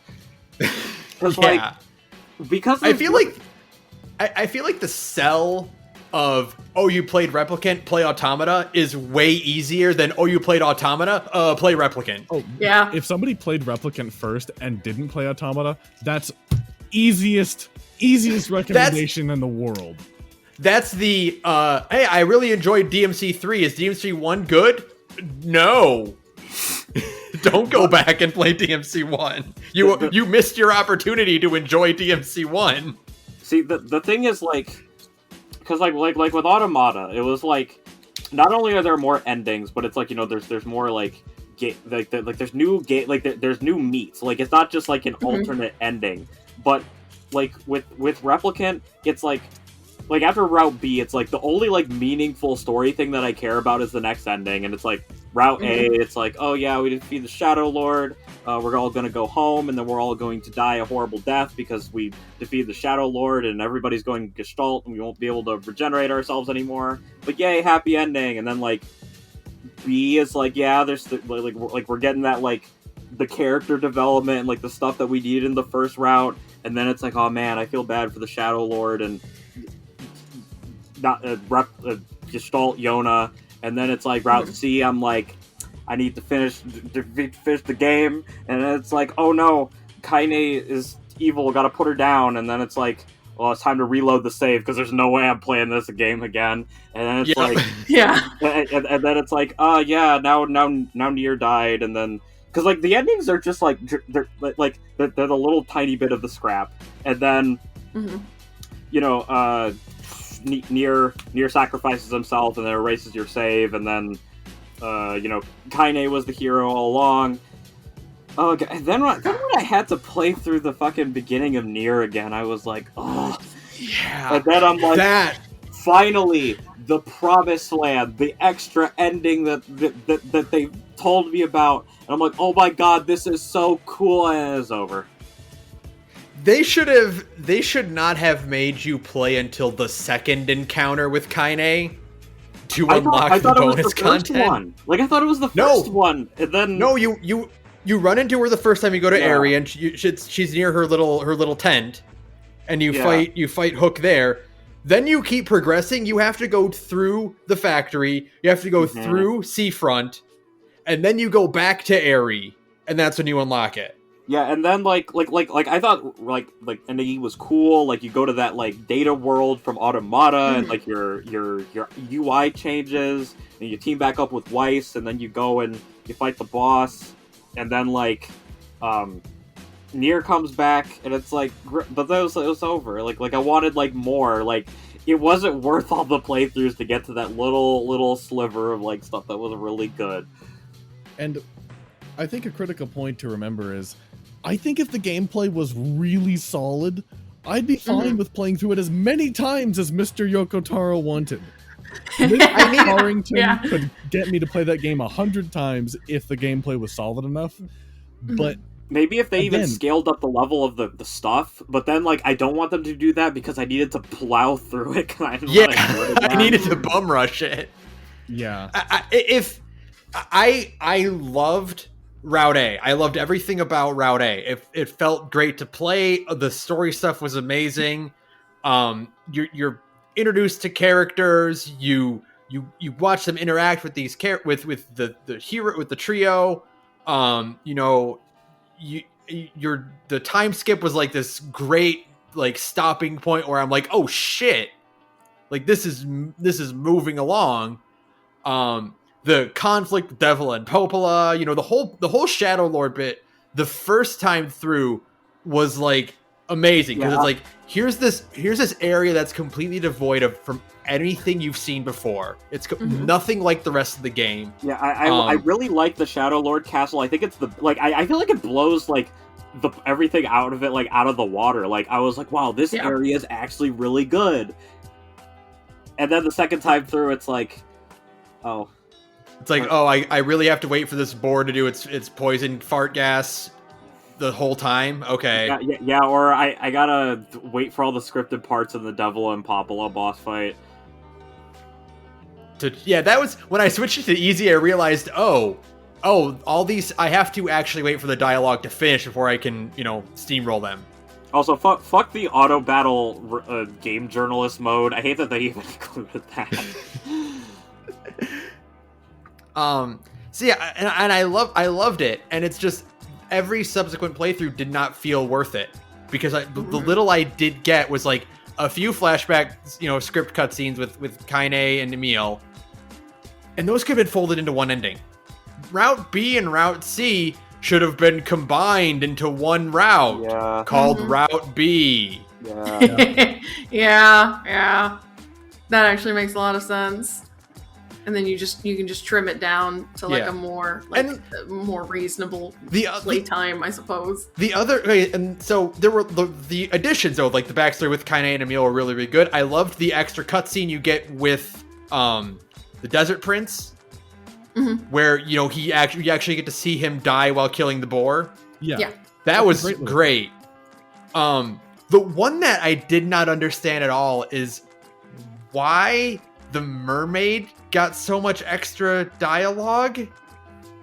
Like there was like every shade got like a little bit, like Boss Shade got a bit more spotlight, but it really felt like they were shining a significant light on the mermaid. Yeah. I think it's because the mermaid is like the best example of the shades want to be human, and they can even fight against their own nature to try for that. But at the end of the day, it is what it is. It doesn't matter how hard you try. It doesn't matter how powerful the shade is. They can't overcome that boundary. It's impossible. But at the same time, Mr. Taro, do I have to play the game 3 times to learn to get all this? Can you just make it 2 times, Mr. Taro? That actually would be a little bit more tolerable. Yeah.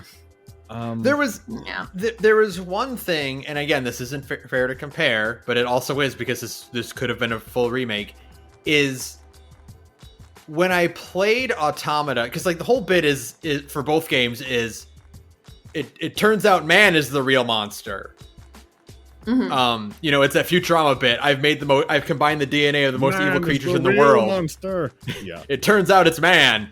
I've seen that one before.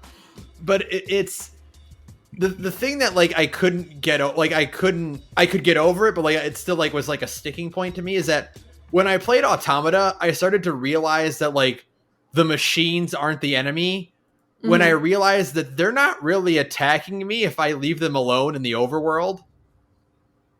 Like, I have to go out of my way to attack them first to, like, start a battle. Like, if I just run past, they're not going to do anything to me. Yeah, the stubbies just leave you alone, especially. Yeah. And that's when I realized, like, oh, wait a minute. These guys are just minding their own business. I'm the bad guy here. Right.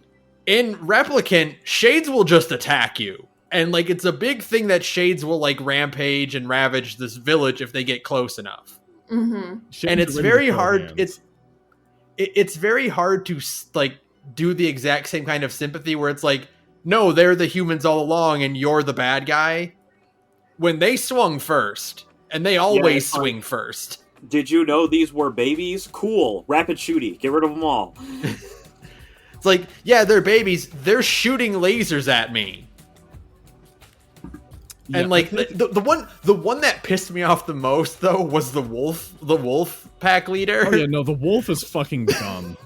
Everything about that is just dumb from beginning to end. Am I supposed to feel bad for this mindless animal that just did a coordinated political assassination on my friend? No? Yeah. Everything about that second desert section is so comedically rushed.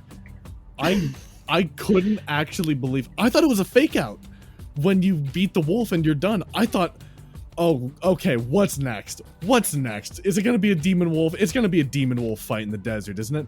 Because there's that whole like valley that's untraversable in the desert area. I was literally fucking certain there was going to be another boss fight.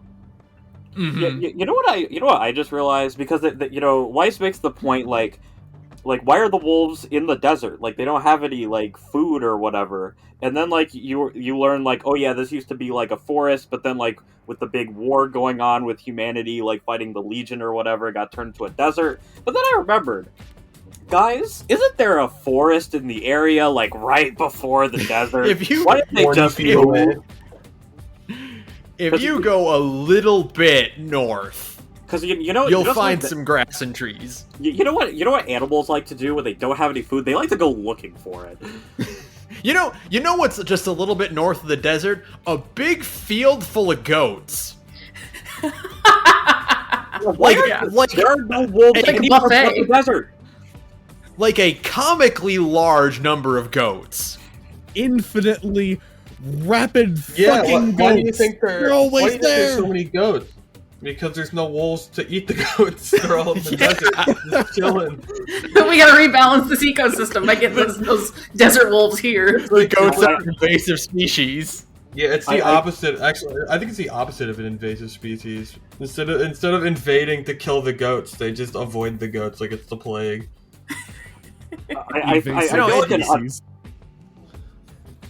I feel like another like mixed moral message is like the little girl, like, yeah, I kind of feel bad, but she's also like a bloodthirsty monster who preys on anyone who enters the ship.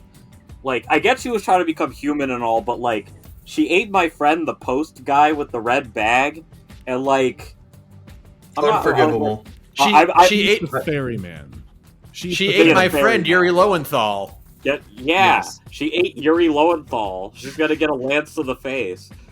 She ate Simone from Gurren Lagann. Can't believe it. Unacceptable. I feel like in certain cases, like once you like learn it, it's like I do feel bad like sometimes, but other times like with the wolf, it's just like I can't feel bad. It's a wolf.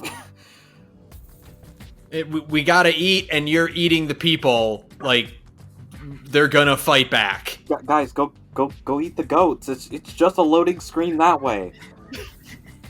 It's It's like Wolves don't there have were- loading screens, Sergio. There were some that I understood, like, I understood and sympathized with way more. And, like I said, there were a lot of poignant moments in the game where you do get to see glimpses of, like, Emil and Kaine as characters. You get to see, NieR and how he's coping with the situation. And I did think that the prince is a badass, and him showing up to save the day was cool as hell. Yeah, that's awesome. Oh, yeah.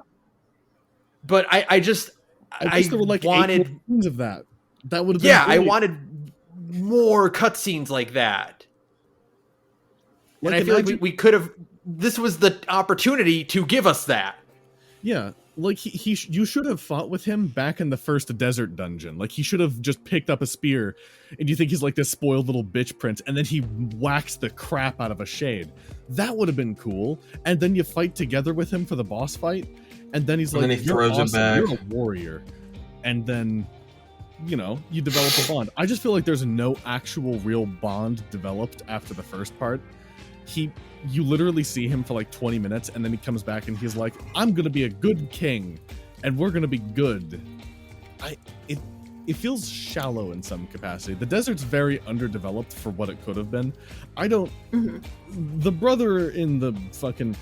By the way, the brother is an asshole in the jungle. Oh, Gideon! Nobody likes Gideon Gideon. sucks. No, He's an asshole. nobody likes Gideon. Jacob, I thought Jacob was very interesting. The bit we got with him, where you have to be like, your mom abandoned you to go hang out with her boyfriend, and they died in the factory. See, That's the funny thing about that is, like, when I first entered the desert in the time skip, I must have alt-tabbed and I missed the cutscene where the brother died, and I was like, Matt, why didn't they show it? And he's like, they did. I'm like, what are you talking They about? did. Yeah. And then, like on the second round, I was like, oh, we actually get to see it. And then Matt was like, no, that cutscene was in the first. I was like, oh, well, Yeah. it's not like I really cared. Like, I thought it was funny, like, because I didn't see the cutscene that you just show, but he's just, like, dead. I was like, oh, that's funny. Yeah, and I do always, I hate this archetype, but I love this scene of when the hero defeats the monster or the enemy, and the weedy little shit guy hops in afterward to take the credit. Yeah. Because one of the best scenes, because it's the bit where Gideon walks in after the robot's defeated, he starts kicking it and has a meltdown. It reminded me a lot of the bit in MGS5 when with Huey. Yeah, when Venom and Miller are like, we're not gonna kill you. We're not gonna we're talking to Skullface, like, we're not gonna kill you because you being alive like this is punishment enough. And they're walking away, and Huey just shoots him and yells out revenge. I did it! I'm the hero! Skullface and avenged Mother Base! Huey got what he fucking deserved in that. Yeah, absolutely. The worst character in all of video games. Oh, God. It's so satisfying to see him be such an awful little shithead in MGS5, because in the back of my head, I'm always remembering, this man was cucked by his own son. Yeah. Get it, Otacon. I don't know how Otacon and Huey can be so similar, but Otacon just be so much better in Otacon is literally a Chad. There's a throwaway line in MGS4 of him being like, God, there's just all these women that keep trying to date me. I don't get it. He's just trying to date. He's just trying to date Snake. My sister. Well, he's not dating Snake. There's a great argument that in MGS4 they're married. You're right. It's just a sexless gay marriage. That's what MGS4 is. They're just already married. Yeah, that's true. There's no dating. They've got a daughter. Yeah, they're just already married. Is that not the end goal in life? A sexless gay marriage. The sexless gay marriage. True happiness. Yeah, I heard there was an incident where Gideon just reminded me so much of Huey that oh God, nobody likes Gideon. Yeah. Gideon is wretched. But no, the first part of that was really good, and the robot like and the Shade interacting, that one did get to me. I really like that one. I did really like that scene. Mm-hmm. I just want to say, I've never felt so represented in my life in a video game than having a character in NieR named Jacob with a K. That's me. He's just like me for real. Vindication. For real. I'm sitting in my desk, shaking and crying and pissing and shitting and coming. Just so happy. I feel so seen. This is me. I'm finally in a video game. Oh, I'm dead. Someday there'll be a Sara without an H in a video game, but it hasn't happened yet. So at least that's not more of. Someday. Oh. Maybe, if you're lucky. No, it's all H's. No, I'm glad that there isn't any Sergios in video games. There's certainly a Sergio in video games. At least there's probably you gotta play like Stalker, man. That's where you're gonna find all your Sergios. Or you gotta look at really, really obscure Eurojank fighting games. I just said Stalker. Stalker's not a fighting game. Well, I know, but it is Eurojank. Don't insult Stalker like that. How dare you?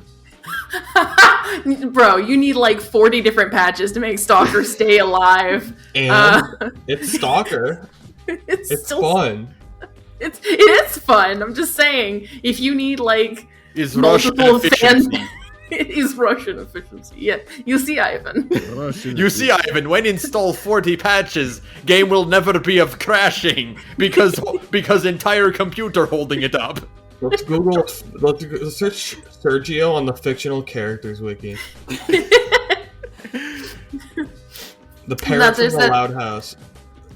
Mike Stoklaus's character Sergio from Red Letter Media. I come to America. I make big American movie. I always, ever since Twilight Friends came out, I can't not hear him just going, is that supposed to make me not want to kill myself? It's so funny. It's so good. It's great. Speaking of not wanting to kill yourself. Oh, God. I mean, that's what NieR is, basically. It's a quest to kill yourself, if you think about it. Technically, yes, actually. I know where to go with that segue. Speaking of not wanting to kill yourself, what are your thoughts on Brother NieR? I've always thought that Father NieR feels really fucking weird. Yeah. I So I liked NieR, like when it originally came out, and like, so they did father NieR because, you know, they didn't think American audiences would jive with another, you know, Japanese pretty boy, and it kind of worked. Like, a lot of people really liked father NieR, and I get that, but having now gone through Replicant, I realize why brother NieR is better, and it's an extremely simple reason.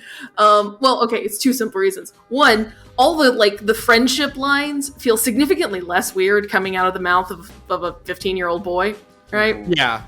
Because Father NieR in the OG game and his fucking Jameson Price is like, you and I are friends now, Kaine, and you're like, oh, Jameson Price. If you can just, like, imagine Joel from The Last of Us talking about friendship and his adventures. Kaine's like 17 and he's like 40, and he's like, you and I are very good friends. We will be friends forever. And Kaine still has her, like, crush on NieR, even when he's like a 40-year-old man.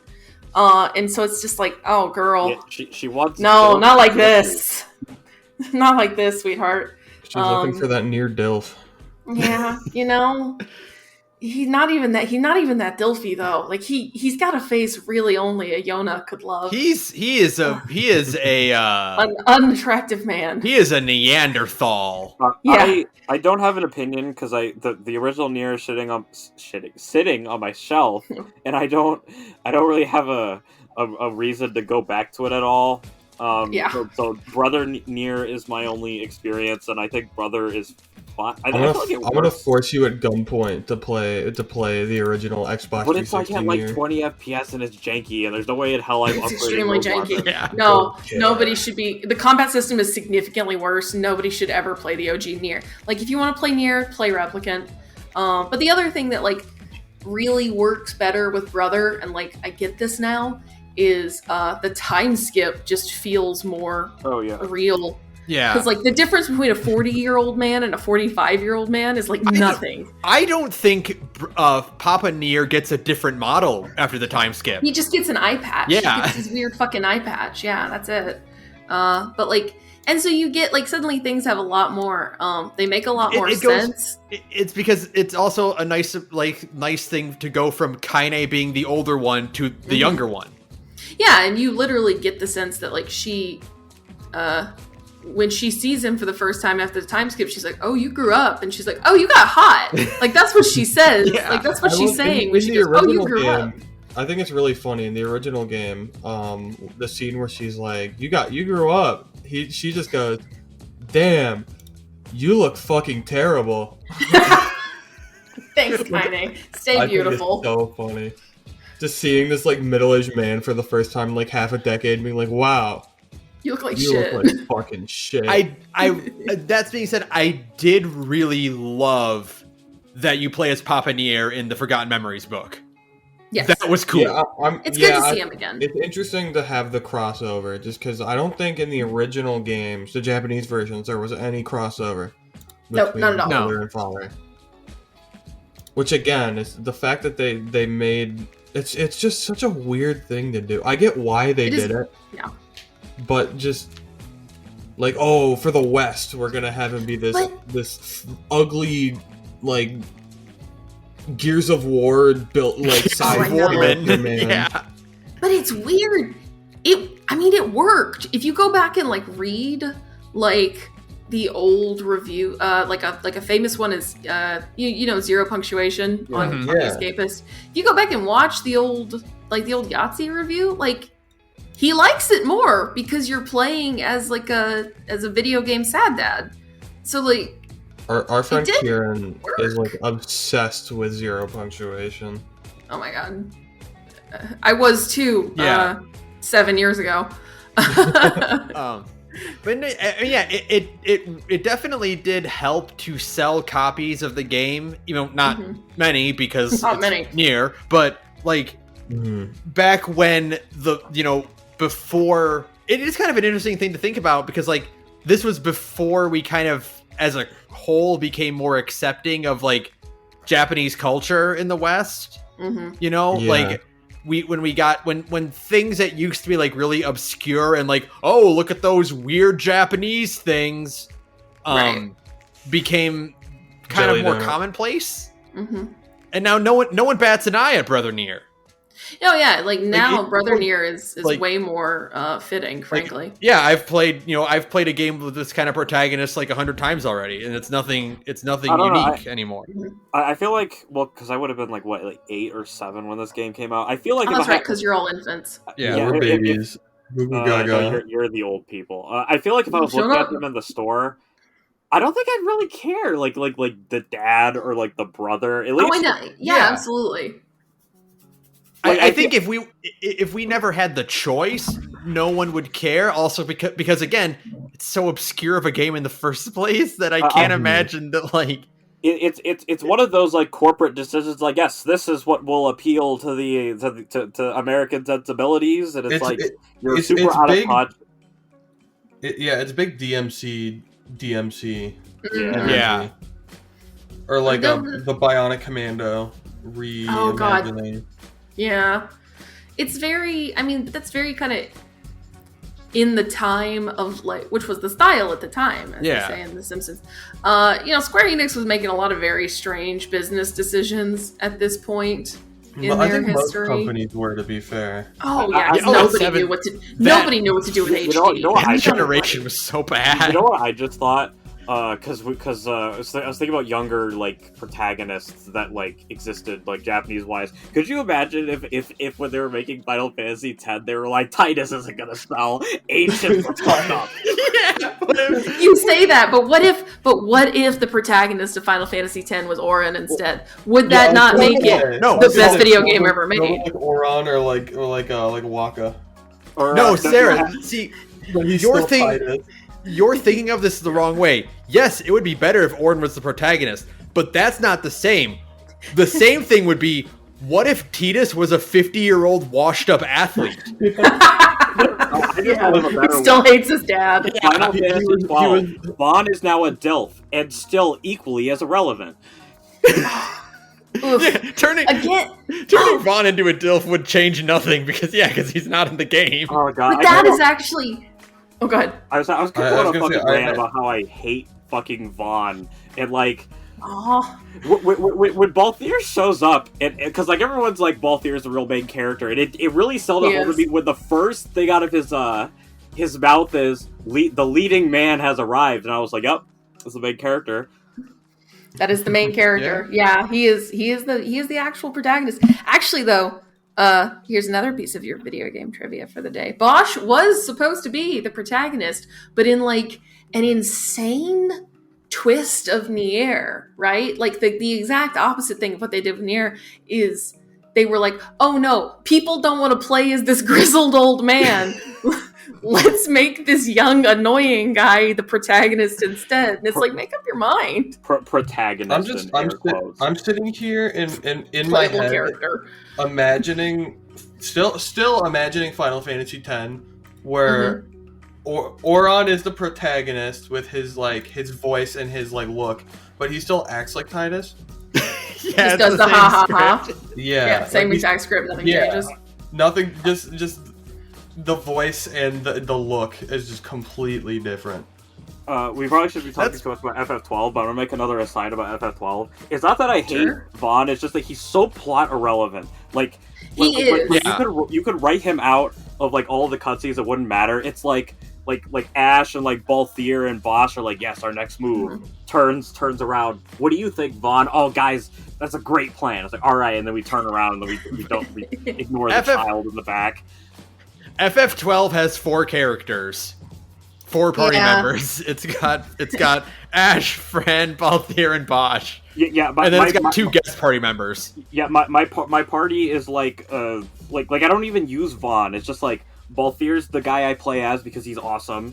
Fran is hot, so she's got to be in the party. Panolo's the white mage. Bosch is the tank for those like annoying raid bosses that take 45 minutes. And Vaughn is just like, oh, everybody's dead. It's time to run away because I don't bother. Yeah, that's basically it.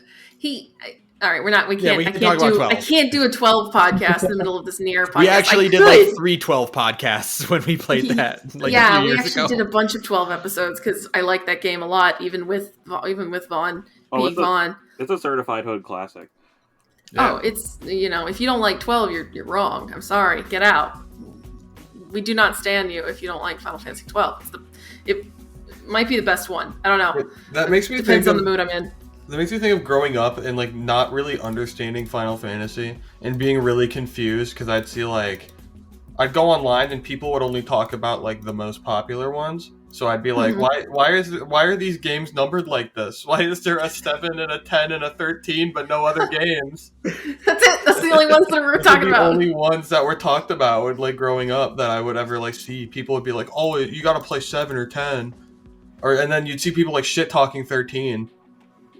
And so what happened to the other ones? Yeah, what happened to the first 6 or the other ones in between those? 4 is so They're underrated. also bangers. I will die on my hill that 4 is one of the best ones. Oh, we can't do this right now, We can't folks. do this. No, we gotta move. We gotta talk about NieR. We gotta keep. We gotta bring this NieR discussion back around so we can wrap this up in about 15 minutes. So, people, final thoughts. All right, yeah. Bring it back to NieR. There's some trivia that I found on the Wikipedia page. If you'd like me to rant about that, Hit me. Go for it. Oh, so, Matt, please rant. That I'd made when playing the game, and I have been vindicated from reading the Wikipedia page, is Yoko Taro was inspired by our favorite bald, ashen murderer of gods, Kratos, God of War. God of War was a huge inspiration for this game style, apparently. That's amazing. Which doesn't surprise me, actually. I thought of God of War a lot in the prologue when you were fighting like the giant bosses and like slamming I them think into shit. Father NieR definitely gives me big God of War energy. Yeah. He does. I too was like, damn, you know what I'd rather be playing right now? The game was also intended to be an adult version of Kingdom Hearts in some capacity, as that was. I can feel that. Yeah, Yeah. I can funny. feel that a lot too. And then There's literally a bit where Kaine gets knocked out and she has a Kingdom Hearts game over screen. Oh, yeah. Yeah, that's pretty. And my Kingdom have we Hearts mentioned- comparisons of like small areas but banger areas that NieR is solely lacking. Have we mentioned at any point, for the audience's sake, that all of NieR is literally a joke ending from Drakengard? I don't know if we've figured that out yet. This is there's actually two really interesting things about NieR. Is that one is that it's based off the fucking joke ending of Drakengard 1, which they reference it so what's the briefly in that Drakengard first episode chapter coming? of the Forgotten book. They reference it just very briefly. Yeah. When's the Drakengard ending or episode coming? Never. I'm never gonna play Drakengard. Are you kidding? I It actually game's like would love 15 to- frames a second. I would actually love to do a Drakengard episode at some If point. If you I would use the never condone PlayStation 3 piracy. emulator, they run at full speed. Yeah, I would never Oh, condone good. piracy, but you can emulate it, which assuming you own a real copy, because I would never condone piracy.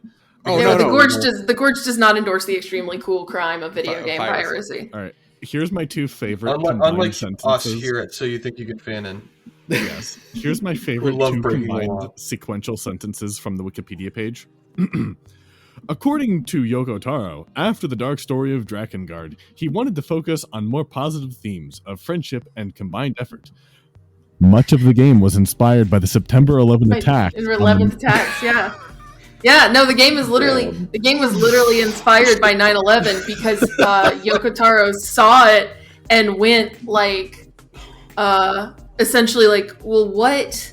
Because the whole thought process. I actually think it's really interesting. The whole thought process is It's two sides that both believe they're doing the right thing. that they both think they're doing the right thing, and it's a whole idea the people who do terrorism think they're doing a good thing. And your terrorists are our freedom fighters. Right, and so that's what's going on with NieR. That mental image in my head is so funny in the most fucked up way. Because I'm just sitting there imagining like Yoko Taro's eating popcorn, watching the TV, and then he sees 9/11 and he just goes, "I know what I have to do." He was like, "This needs a choir." He's still wearing. I have an idea. Brain blast. He's wearing the Emil head still, even though that game didn't exist yet. Just smashing popcorn against his Emil head, not even eating it. Oh yeah, and he's just like, "I know what I have to do." Kamen Rider Ryuki was inspired by 9/11, and the producer had an existential crisis and was like, we need to make a season that explores what it really means to have justice, and also how to be extremely mid. Oh god. Okay, well, folks, any final thoughts as we start to try and wind this down? I love video games. I love video games. Yoko Taro makes I me hate really video appreciate games. video games. Kind Good or Yoko bad, Taro yeah. makes me appreciate Kinda is hot. video games made by people who aren't When- named Yoko Taro. But When Yoko Taro's games do a thing that deletes your saves, I point and clap. Yeah, it makes I me am a very sucker sad. for it. Was I the only one when they unlocked the alternate costumes? It was like, unlock alternate costumes. Go back to main menu. Alternate costume menu. NieR, who the fuck cares about that guy? Emil? Don't care. Kaine. Samurai costume. Yeah, I like this. Kaine's samurai costume is so good. She looks so cool. Like all of them actually look really cool. I like that Emil gets like the samurai helmet. Yeah. Good for him. He deserves it. Those were great. Yeah, things that mess with save files was cool. The scene where like you slowly watch your menu disintegrate was really, really cool. They even delete your fishing records. They delete your fishing That's fucked up. That's fucked up. I didn't fish. That's so I just low. fished for the story. Sergio, you didn't. all Sergio, you JRPGs didn't must all JRPGs must have fishing. That's literally what Yoko Taro says. So. My college roommates and I, we had an inside joke where we'd talk about how a video game can't be good if it doesn't have a fishing minigame. And that's why Sonic Adventure 1 is the greatest game of all time. Yeah, exactly. like there's no game in existence that has been made worse by fishing. Absolutely. Correct. You can only improve your game with fishing. There is no bad fishing minigame. All fishing minigames are good. We would make like Even the one in Stardew allegory Valley. for like games that don't have fishing to be still good. Like Yakuza Kiwami was a good game because you fight you're trying to find Nishiki to catch him, and Nishiki has a giant fish tattoo on his back, which means That you are counts. technically You're fishing. he's technically a fish, so you're fishing. You're trying to catch that fish. Yeah, absolutely. But what if Yakuza Kiwami had a fishing minigame? One of them does. Dude, that's what makes me mad, is that the Yakuza 0 has a fishing minigame. Yakuza Kiwami's made in the same engine, and it doesn't have a fishing minigame. Unacceptable. Unacceptable. It's like 60%. It's like 60% Yakuza 0. I'm pretty sure 7 has one too, so I know they brought it back. I'm pretty sure Okay, every it's a game modern but classic. fucking Kiwami has a fishing minigame, to my knowledge. It's a shame. I think, did Kiwami 2 have fishing in it? I can't remember. Pretty sure. I don't know. Pretty sure it does. I feel like it does. Because 0 does 3, 4, 5, 6, and 7 do. If 6 had one, then 2 probably. Kiwami 2 probably had Yeah. one. God, what else? What else do I have? I took some notes, but I think we really covered all of everything. I have one special note here. At exactly 4 hours and 42 minutes and 0 seconds, I wrote, "Why does Kaine Naruto run?" Because that was the first time I looked behind. Because she's cool. Because she's I cool. looked behind her Because and she's saw her cool. doing it. All the cool kids in high school did Naruto runs. What's your fucking problem? All right. I would have really loved more of the text-based adventure thing. Me too. Mhm. That was fucking awesome. Maybe a NieR 3. Yeah. Or NieR That 4, the mobile hunt game. for NieR 3. There is that reincarnation mobile game. Has anyone played that at all? Nope. No. Oh, okay, I didn't think so. I think it actually has a really I interesting cannot be asked to play story to it. mobile games. I no heard matter it's. how much I actually Lord heard the Taro story is wants to good. Yeah.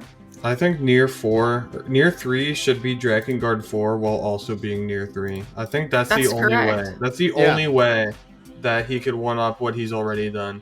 He The needs big flower at the end of this game is a fucking Drakengard reference. needs to make- at the end of Ending E is a fucking Drakengard reference. he needs to make NieR 3 Drakengard 5. Like that's Correct. its subtitle. And we go, "Where's Drakengard 4? Don't worry about it." That was- Drakengard 4 will be NieR 4. Yeah, he releases Yeah. he releases NieR 3 Drakengard 5, and then he releases Drakengard 4 NieR 4. Okay. Yes. Hear me out. Hear me out. All right. And Hear Soul me out. Calibur 6 is Banger canon. ideas. NieR Replicant X NieR Automata: The Fate of Two Worlds. Yeah. Yes. No, You've done it. What it'll need to be is based on the current trend that's happening right now is NieR Warriors. Oh And yeah. you just do a Muso game about NieR. No, it should be That's true. It should be NieR of War Chapter 2.8. It's just gonna be you guys. We're making all these jokes. It's just gonna be another raid in Final Fantasy 14. Yeah, Oh, yeah, It's you're right. in the next big expansion for 14 will just be it'll be like It's gonna be the Drakengard raids, and I'm pointing at the stands and calling that the one. next expansion will be called Dragon Guard, and it will just be chock full of Yoko Taro stuff. Did you notice that they changed 2P's skin color in Final Fantasy 14? Cowards. They did do that because they're coward. Yeah, they're cowards. Cowardice. and Yeah, huge cowards. How dare they? How dare I know? It's fucking rude. And that's why Okay. I'm canceling my subscription for Final Fantasy 14 Online. Yoshi P. Out of protest. Fix 2P. She's got part of your name in it. How do you get it wrong? Okay. Okay, I am capped out now though. All right, folks. We're going to call it here. Guys, thank you Yes, so much. thank You're you. welcome. This is Sorry fun. that I didn't talk as much, but I had so much background noise for the first 90 minutes for absolutely no reason. I'm so sorry. Nah, you're good. No, But this if you ever want to do another episode with us, Yes. I'll be happy to come on and talk more, because these guys can vouch. I love talking. I love that's why we're called the Gorge, is 'cause Yeah. we can't shut the fuck up either. Oh, you know? yeah. So it's good. That's why we're called So You Think You Can Fan It. So you think you cannot shut the fuck up? Yeah, I don't know. Fanning actually stands for fuck. Always. Hold on, let me think about something. Let me think of a word. That just sounds like the next Neon Genesis Evangelion movie. You cannot shut the fuck You up. cannot shut the fuck up. That's 5.0. When he for real this time, seriously for real, guys, it's over. Yeah, no. We promise. Well, now he has to make another one to tie into Godzilla. That's true. Or isn't he making the Shin Shin Kamen Rider. Shin Kamen It's Rider. Shin Kamen Rider, yeah. He's making Shin Kamen Rider. Yeah, Yeah. they announced it's going to be a shared universe with Eva and Shin Godzilla. So Okay, Yeah, that but they sounds didn't sick. mean I'm what sorry. that means exactly. Like if it's just gonna be like You know. toy Yeah. branding or like actual media. if that means we're getting another Evangelion movie, I am going to kill myself. You can't escape. You I cannot just- escape I just- Evangelion. He was like, I'm finally done with the franchise, and then fucking they wheelbarrowed some money over to him, and he was like, I can do one more. They God. drove a No. dump truck full of money up to my house. I'm They're not gonna- made of stone. They're gonna bring Shinji into live action. He's gonna be a writer, but it's gonna be like, put the belt on, Shinji. Oh no, I don't wanna. They're gonna Put the bring belt Shinji on or into Asuka live will have to action. do He's gonna be played by what's his name? Chris Pratt. Chris Pratt, yeah. No, he's gonna be played by Tom Holland. Yeah, Tom Holland Yeah, is the one who that's plays Tom live Holland. action Shinji. Yeah, you're right. They Wretched. put like a Tom really Holland's in weird everything. anime wig on his head so it looks like Shinji's hair. Yeah, just really I mean- cheap one. The Uncharted director is going to be making a Jack and Daxter movie with Tom Holland. So I mean, Tom Holland's is going to be the adaptation guy from now on. Sure, that might as well Yeah. happen. Adult life is already so goddamn weird. All right, I guys, can't wait for the tell us Destiny where movie. tell us where we can find you guys and what your spiel is. You can find yes, us so- at twitter.com. Sergio, if you talk over me, I'm going to break your back. You can find us on twitter.com/SYTYC Fanon. We have new episodes every Monday and Friday. We tweet them out there. We also tweet random things sometimes. All of our individual Twitters are in the bio. Sergio, me, and Michael. Michael isn't here because Michael would not show up. We're the three with Twitters because we're the cool ones. Matt has nothing and Kai has nothing. We also go to conventions a lot, so if you're ever in a Midwest convention, we might be there. What else? Is there You can anything I'm find us missing, wherever Sergio? podcasts You are can located. podcast. Yes, Ah, you can okay. find it anywhere that podcasts are located. We are now on Audible. I didn't know that was a thing. We're on Pandora. I also didn't know that was a thing we could be on. We will be allegedly beginning to upload our older episodes onto YouTube soon, which Michael claims to be in charge of now. So we'll see how that goes. So don't hold your breath. Yeah, I mean, also don't hold your breath if I'm in charge of it though, because I'm about to be moving.